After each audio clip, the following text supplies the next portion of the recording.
Hi, I'm Stevie Fernandez. And I'm Trish Whitmer. It's nice to see you back with us again this week on Explore Tulsa. Now, Stevie, how many ball caps would you say you have? Heck, I don't know, but I've been collecting them since I first started playing baseball when I was 8 years old. One of them still has the sweat stains from the city championship game. Did I ever tell you that story? Yes, several times. But the story all hats tell is what artist Thomas Blankenship at Rustix.com loves to capture most. I like the hats to look like they have a story, like you've had them for 10, 15 years, man. Like it's been there and got a story to tell. A lot of my family members were truck drivers or farmers, so they'd come in from the field or off the road and they had these awesome hats that were just really patinaed. They had, you know, sweat stains and just beat up, and they wanted to throw them out. And I'm like, no, can I have that? Like that's perfect. That's what kind of drew me. So I would take a hat and distress it and patina it, as I call it, and take a brand new hat and make it look like you've had it for 10, 15 years. Give it some character.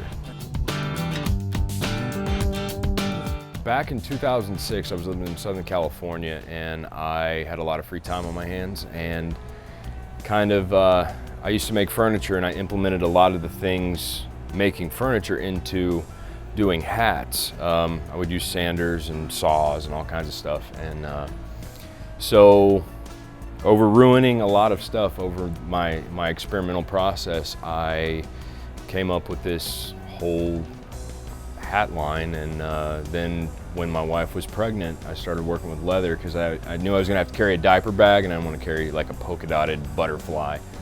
So that's when I started working with leather, and that was a couple years ago.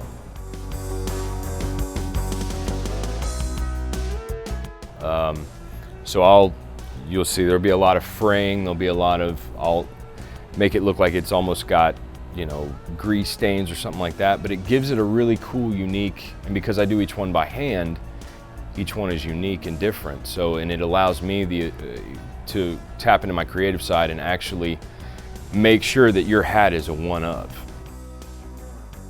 You know, it's weird, when I was in Southern California, it's a different market, but that's kind of where I got my start, was out there, and we had some celebrities that would come through and get hats and contact me and order special orders. Arnold Schwarzenegger has 6, Jessica Alba, Johnny Knoxville, I've done them for David Beckham, I've done them for Tyler Farr,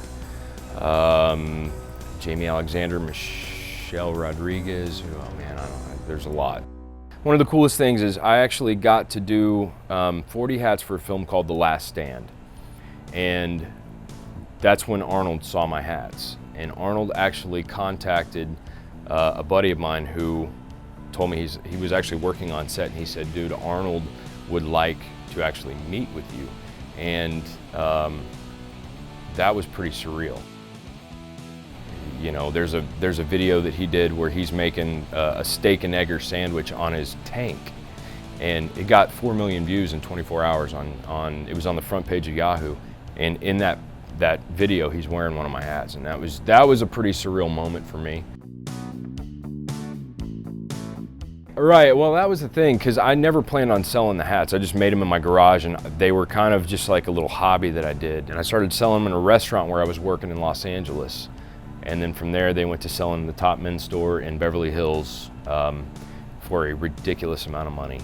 And then when I came back here, I wanted to have a place where people could come in and kind of get the vibe, the feel for what I appreciate, because it's all kind of a throwback. I do everything by hand, I don't use machines. So it's me paying tribute to how things were done before. You know, back then you'll see a lot of stuff in my shop that is old, very old, and probably would have been scrapped a long time ago, but I see the beauty in it and the appreciation for it. That's kind of what I want with the hats. I'm never gonna get rich doing what I'm doing, but I thank the good Lord every day that I get to do what I do, because I love my job now.